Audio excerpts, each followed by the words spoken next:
ఇక్కడ గ్రామస్తులను అడిగి తెలుసుకుందామండి. మీ పేరేం పేరండి? నా పేరు వెంకటండి. మీ పేరండి? మణికంఠ అండి. ఈ చెట్టు గురించి మీకు తెలిసిన విషయాలు ఏమైనా ఉంటే మన సబ్స్క్రైబర్స్ కానీ మన వ్యూవర్స్ కానీ చాలా మంది ఈ చెట్టు గురించి ఎదురు చూసేటోళ్ళు చాలా మంది ఉంటారు. అందరు కూడా ఈ చెట్టు గురించి మీ యొక్క విలువైన మాటలు ఏమైనా ఉంటే చెప్తే మా వాళ్ళందరూ అంటారండి. చెప్పండి, చెట్టు గురించి ఏమైనా విశేషాలు ఉంటే చెప్పండి. చెట్టు అంటే మాకు 150 సంవత్సరాలు పైనుంచే ఉందని తెలుసండి. సినిమా చెట్టు అని పేరు, చాలా సినిమాలు చేస్తారు, అవన్నీ కూడా బాగా సక్సెస్ అవుతాయి. అలాగే మా ఊరు లైటింగ్స్ వేరండి మెయిన్, అందుకని షూటింగ్స్ ఎక్కువ జరిగింది. అలాగే మా ఊరు లైటింగ్స్ వేరండి మెయిన్. ఏంటి బాబా అన్న ఇంకోసారి అన్న? అలాగే మా ఊరు లైటింగ్స్ వేరండి మెయిన్.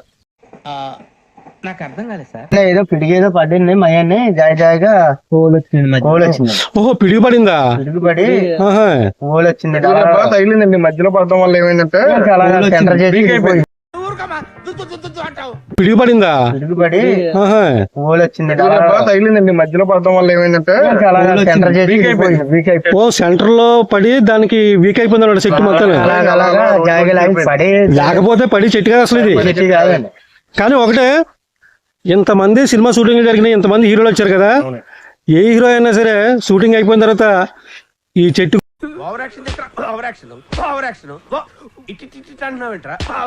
ఎన్ని చేసినా కానీ వాళ్ళ మనకి చెట్టు లేకుండా పోయింది.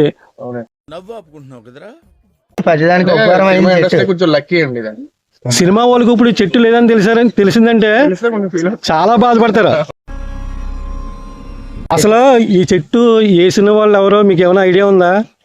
అది సింగరు తెలియదా? ఒక పెద్ద మనిషి మా తాతల కాడి ఆడి ఎక్స్ప్రెషన్ చూసి మోసపోకండి. ఆడి ఫుల్ గా ప్రిపేర్ అయ్యాకే యాక్టింగ్ లోకి దిగుతాడు. థాంక్స్, నమస్తే.